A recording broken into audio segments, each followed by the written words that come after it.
The crystalline tears that fell from Lyra's opalescent eyes dissolved into vapor before they could reach the metallic floor of the transport shuttle. Her people, the Valix, had evolved on a world where emotional displays created dangerous chemical reactions in the atmosphere, tears that could corrode metal, screams that could shatter crystal formations. Now, cramped in a human vessel bound for Europa Station, she wondered if her biology would be her salvation or her curse. The debt contract glowed on her neural implants display, 247,000 credits owed by House Meridian to the Terran Mining Consortium. Payment terms: immediate transfer of 1 fertile female Valix for bonding ceremony with designated human male, Marcus Thorne, mining engineer level 7. Lyra's father had gambled away their family's mineral rights on a fusion reactor investment that failed spectacularly. The consortium's debt collectors had been ruthlessly efficient. Either she married their designated human, or her entire bloodline would be sold into indentured servitude on the sulfur mines of Io. The choice hadn't really been a choice at all. She studied the holographic profile of her intended husband. Marcus Thorne, 32 Terran years, brown hair, cybernetic left arm from a mining accident, specialist in deep core extraction systems. His psychological profile indicated stable temperament, low aggression markers, high compatibility rating for interspecies bonding. The clinical language made her stomach churn with revulsion. The shuttle's intercom crackled to life. Approaching Europa Station. Passengers prepare for docking sequence.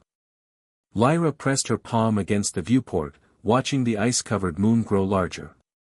Somewhere in that frozen wilderness, buried beneath kilometers of ice, lay the mining operations that would be her prison.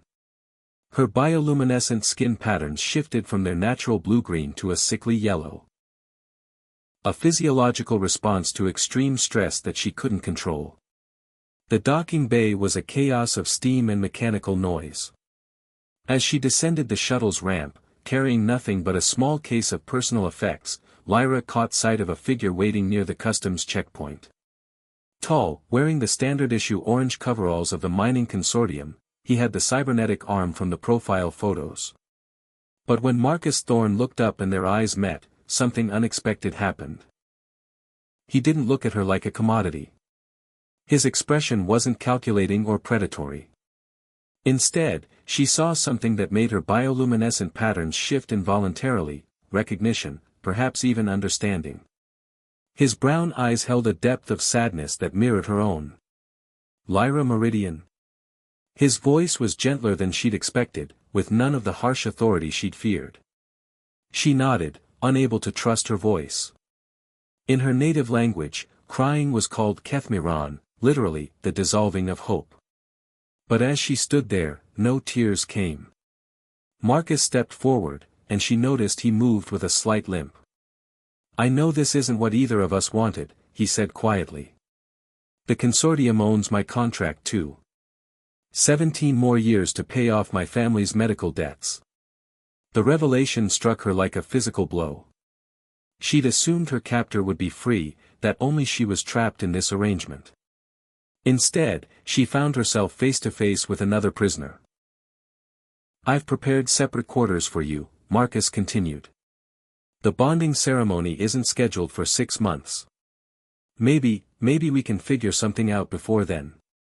Together." For the first time in weeks, Lyra's skin patterns shifted to their natural blue-green. Hope, she realized, had an entirely different biochemical signature than despair. And in the sterile corridors of Europa Station, surrounded by the mechanical hum of life support systems and the distant vibration of mining equipment, she found herself looking at Marcus Thorne not as her jailer, but as a potential ally in whatever came next. The debt that had brought them together might have been designed to break them both. But perhaps, Lyra thought as they walked deeper into the station, it had instead given them exactly what they needed to survive.